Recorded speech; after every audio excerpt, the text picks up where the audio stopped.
BNR gold and diamonds తరుగు తక్కువ బంగారం ఎక్కువ ఇప్పుడు మన వైజాగ్లో. జీవితాంతం బతకడానికి కావాల్సినంత డెలిషియస్ ఫుడ్ ఒకవైపు, బ్లాక్ బస్టర్ సినిమాలు ఒకవైపు, ఈ రెండిట్లో ఒకటి చూస్ చేసుకోవాలంటే ఏం చేస్తారు? Block buster films. అంటే ఫుడ్ లేకపోయినా పర్లేదా? ఓకే, సినిమా అనేది నాకు ఎనర్జీ కిక్ అది. సినిమా. మీ రియల్ లైఫ్లో విలన్ ఎవరు? నా రియల్ లైఫ్లో విలన్ నేనే. ఎందుకు? ఒక్కొక్కసారి నాకు అది సందీప్ రెడ్డి వంగలాగా ఉండాలనిపిస్తుంది. నాకు రియల్ లైఫ్లో అతనిలాగా బోల్డ్గా ఎవరైనా ఏదైనా కౌంటర్ చేస్తే అవతల వాళ్ళు క్వశ్చన్ అడిగే వాళ్ళు కూడా వణికేలా మాట్లాడతాడు. So that is the character. I love him. అలా ఉండాలనిపిస్తుంది. అప్పుడు నాకు విలన్ నాకు రాదు అలా ఉండొచ్చు. అందుకని ఇప్పుడు సందీప్ని ఎవరైనా కమెంట్ చేశారు, సందీప్ని ఎవరైనా కమెంట్ చేశారనుకో భయపడిపోతారు, కమెంట్ చేయలేరు సందీప్ని. ఎందుకంటే అంతకంటే కౌంటర్ సెటైరో కౌంటర్ వేస్తాడు ఆయన. సో అది మనకు రాదు. అందుకని అనిపిస్తుంది ఒక్కోసారి, బా నీకు నువ్వే విలన్ రాను అలా ఉండలేవు అనిపిస్తుంది. సో డెఫినెట్లీ ఈ ఫీలింగ్తో మీరు తర్వాత అలాంటి క్యారెక్టర్ని ఇంవైబ్ చేసుకుంటారేమో అనిపిస్తుంది. చూద్దాం. బట్ నా వల్ల కాదు. బేసిక్గా నా నేచర్ నేను అలా ఉండలేను. ఇప్పుడు మీకు ఒక సూపర్ పవర్ ఉందనుకోండి, మీ గురించి గాసిప్ చేసుకునే వాళ్ళ దగ్గరికి వెళ్ళి వినాలనిపిస్తుందా మీకు? లేకపోతే పాస్ట్లోకి వెళ్ళి ఏదైనా ఒక సీన్ని రీమేక్ చేసి బెటర్ చేయాలి అని అంటే వుడ్ యూ డూ దాట్? ఈ రెండిట్లో ఏం చేస్తారు? గాసిపింగ్ వినాలనిపిస్తుంది నాకు.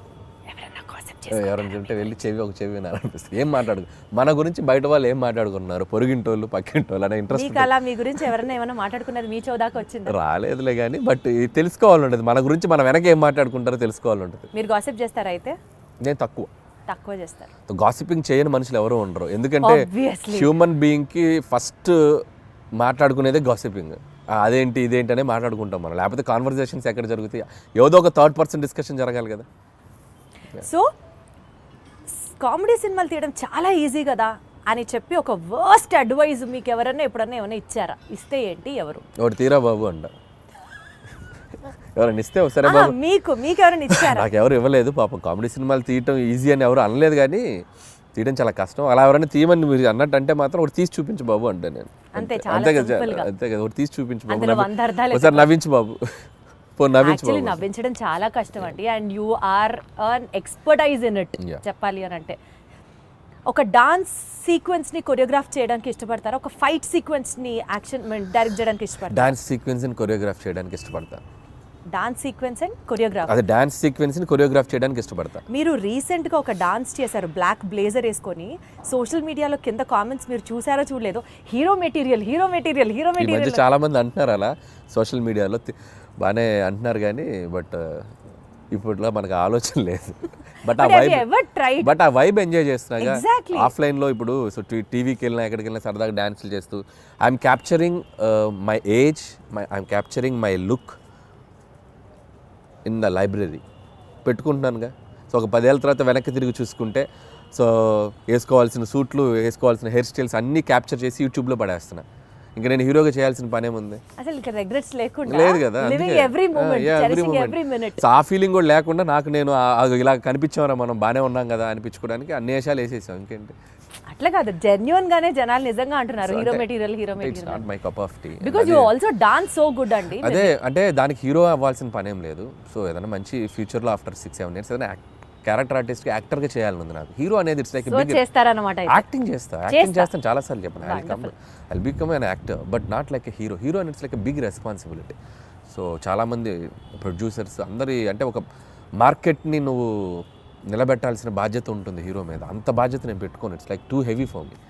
యాక్టర్ అనుకోండి, పెయిడ్ హాలిడే వెళ్ళిపోయి క్యారవాన్లో కూర్చోండి, సరదాగా ఆ రోజు ఎంజాయ్ చేసి వచ్చేయచ్చు. మన మీద ఏం బరువు బాధ్యతలు ఉండవు కదా. అంతే కదా. సో మీ ఫేవరెట్ కో స్టార్ ఎవరు? నా ఫేవరెట్ కోస్టార్ అంటే నేను యాక్టర్ని అయితే కోస్టార్ అని చెప్పగలను. నా ఉద్దేశం ఏంటంటే పనిచేసిన వాళ్ళు వెంకటేష్ గారు యాజ్ ఆఫ్ నౌ. ఇప్పుడు ఈ సినిమాకి ఇప్పుడు బాలకృష్ణ గారితో పనిచేసినప్పుడు బాలకృష్ణ గారు. సచ్ ఎ డిప్లొమాటిక్ ఆన్సర్ ఇది. నేను అలాగే పనిచేస్తాను, టు బి హానెస్ట్ అలాగే పనిచేస్తాను. నేను పనిచేసి వన్ ఫేవరెట్ అన్నట్టుంటారు కదా, ఆల్ టైమ్ ఫేవరెట్ అన్నట్టుంటారు కదా. ఆల్ టైమ్ ఫేవరెట్ అంటే నాకు ప్రతి యాక్టర్తోనూ all best moments I have. Even Ravi Teja గారితో అలాగే బెస్ట్ మూమెంట్స్, కళ్యాణ్ రామ్ గారి దగ్గర నుంచి. నేను డిప్లొమాటిక్ అని చెప్పట్లేదు. ఎవ్రీ వన్ ఇప్పటికీ నాతో అంతే ఫ్రెండ్లీ వైబ్లో ఉంటారు. సో ఎవరిని నేను సైడ్ చేయలేను. ఆల్ స్టార్స్ నాతో పనిచేసిన, ఈవెన్ మహేష్ బాబు గారు స్టిల్ ఆయన ఒక 20-25 minutes మాట్లాడుకుంటాం ఫోన్లో. ఎప్పుడు కాల్ చేసినా, ఆయన ఎప్పుడు ఫ్రీ ఉన్నప్పుడు కాల్ చేసినా అదే వైబ్ ఉంటుంది. సో నేను ఒక్కరిని నేను వెంకటేష్ గారిని కలిసినప్పుడు అదే బాలయ్య బాబు గారు ఇప్పుడు ఏదన్నా కూడా ఫోన్లో సో మాట్లాడతారు. పాయింట్ ఏంటంటే అల్టిమేట్ గా everybody loves you so much. Everybody loves you at same amount of love వస్తుంది నాకు. సో నేను అంతే ఇస్తున్నాను, నాకు అంతే వస్తుంది, కాబట్టి నేను ఎవరిని తక్కువ చేయలేను.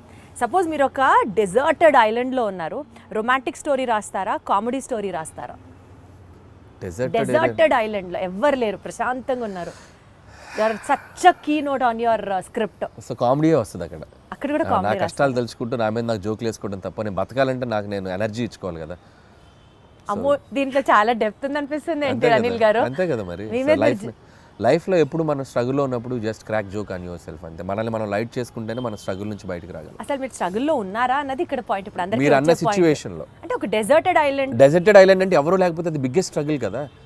ఒక మనిషి ఒంటరిగా బతకడం అన్నంత స్ట్రగుల్ ప్రపంచంలో ఎవరికి ఉంటుంది? నువ్వు ఉండు, ఒక ఒంటరిగా ఒక 2 రోజులు ఉండి ఎవరు లేకపోతే. డెజర్టెడ్ ఐలాండ్ కాదు, నువ్వు స్వర్గంలో అయినా పెట్టు, నువ్వు వెళ్ళి హెవెన్లో పెట్టు, ఒక్కడే బతుకు, హెవెన్లో 2 రోజులు బొక్కలో హెవెన్ అని చెప్పి వచ్చేస్తాను. అంతే కదా. Wonderful. So coming back to the movie thing, 10th game changer release అవుతుంది, 12th డాకు మహారాజ్ రిలీజ్ అవుతుంది, అండ్ 14th సంక్రాంతికి వస్తున్నాం రిలీజ్ అవుతుంది. టెన్షన్ ఉందా ఈ కాంపిటీషన్లో ఎలా పర్ఫామ్ చేస్తాము అని? సో టెన్షన్ లేదు. జనాలు డబ్బుల్ని దాచుకొని మరి why they have to see సంక్రాంతికి వస్తున్నాం. సో ఆల్రెడీ మేము ఆడియన్స్కి ఏం చేస్తున్నాము, ఏం చూపించబోతున్నాం అనేది క్లియర్గా చెప్పేసాం. సో మా ఆడియన్స్ మాకు రావడానికి సిద్ధంగా ఉన్నారనే నమ్మకం ఉంది. సో అలాగే మిగతా సినిమాలకు కూడా దేర్ సెట్ ఆఫ్ ఆడియన్స్ వాళ్ళకున్న. రామ్ చరణ్ గారి గ్లోబల్ స్టార్, ఆయనకున్న ఇమేజ్, ఆయనకున్న స్టార్డమ్, ఫ్యాన్ ఫాలోయింగ్, ఈ హ్యావ్ హిస్ ఓన్ స్ట్రెంగ్త్. అలాగే బాలయ్య బాబు గారు కంప్లీట్ మాస్ యుఫోరియా ఉన్న హీరో. సో ఆయన సెట్ ఆఫ్ ఆడియన్స్ ఆయనకున్నారు. మాదొక బుల్లి మార్కెట్, మా గోల్లో మేము ఉన్నాం కాబట్టి సో భయం లేదు. అండ్ సంక్రాంతి నాకు ఇది 3వ సంక్రాంతి. సో ప్రతి సంక్రాంతికి ఒక కాంపిటీషన్ ఉంటుంది. సో నా వరకు నేను సర్వే అవుతూనే వస్తున్నాను. సో 2 సంక్రాంతులు కూడా బీభత్సంగా ఆడిన నా 2 సినిమాలు. సో ఈసారి కూడా ఒక సేఫ్ బెట్లోనే ఉన్నానని అనిపిస్తుంది.